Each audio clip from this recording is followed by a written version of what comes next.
আপনাকে কি করে ভালো না বাসি ইয়া রাসূলুল্লাহ। যখন আপনি আমাকে ভালোবেসেছেন সেই 1400 বছর আগে, যখন আপনি আমাকে মিস করতেন, আশা করতেন যেন আমার সাথে দেখা করতে পারেন, অথচ তখনও আমি জন্মই হইনি। সেদিন সাহাবীরা আপনার চোখে পানি দেখে বলল, ইয়া রাসূলুল্লাহ, আপনি কাঁদছেন কেন? আপনি বললেন, আমার ভাইদের খুব দেখতে ইচ্ছা করছে। সাহাবীরা বললেন, আমরা কি আপনার ভাই নই ইয়া রাসূলুল্লাহ?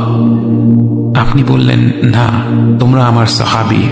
আমার ভাই হলো তারা যারা আমার পরে আসবে এবং আমাকে কখনো না দেখেও তারা আমাকে বিশ্বাস করবে। মৃত্যু শয্যায় শুয়ে আপনার অন্তরে এই চিন্তা ছিল যে আমাদের পরিণতি কি হবে।